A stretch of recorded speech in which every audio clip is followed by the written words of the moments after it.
Attention grabbing diversional గేమ్లో ఆయన సిద్ధహస్తుడు.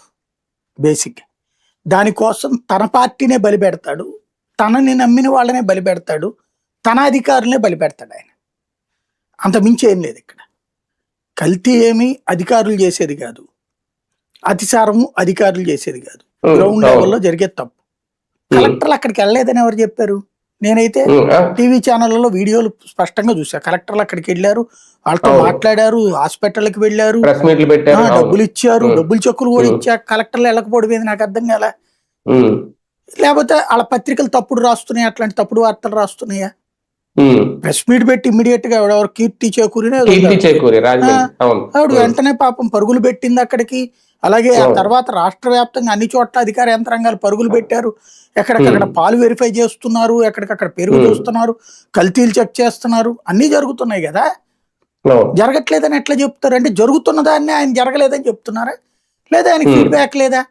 ఆయన తప్పుదో పట్టిస్తున్నారా? లేదా ఆయన చెప్పింది ఒకటైతే వీళ్ళు ఇంకోటి చెప్తున్నారా? ఇంకోటి ఎమ్మెల్యేలు వెళ్ళారు అక్కడికి, అది చూశాను నేను. ప్రజాప్రతినిధులు వెళ్ళారు, కలిశారు, చూశారు, వచ్చారు, నడుస్తూనే ఉంది. ఈవెన్ అతిసారది అక్కడ ఎందుకు వచ్చింది? అతిసార అనేటటువంటిది ఆ పైప్ లైన్లు అయ్యో కట్ అయినట్టు రోడ్లు వేస్తుంటాం వాళ్ళ. మనకి సాధారణంగా ఒక దరిద్రం ఏముందంటే, ప్రకాష్ రాజా మధ్య నువ్వు డైలాగ్ చెప్పాడు, కరెక్ట్ డైలాగ్, మనం ఎన్నోసార్లు మాట్లాడుకున్నది. ముందు రోడ్డు వేసే ముందే కింద కాలువ కట్టాలా, మురికి కాలువ ఒకవైపు ఉండాలా, మంచినీటి పైప్ లైన్ ఒకవైపు ఉండాలి. కానీ ఫస్ట్ రోడ్డు వేసి పడేస్తారు, ఆ రోడ్డులో గుంట తవ్వి డ్రైనేజ్ పెడతారు, మళ్ళీ ఆ డ్రైనేజీలో ఇంకోసారి తవ్వి పైప్ లైన్ ఆ డ్రైనేజీ పైనకి పెడతారు. అరే డ్రైనేజీలో పైప్ లైన్ ఏంటనే కామన్ సెన్స్ ఉండదు మనకి. డ్రైనేజీ ఇటు ఉండాలా, మంచినీళ్ళ పైప్ లైన్ అటు ఉండాలి, అట్లా చెయ్యరు.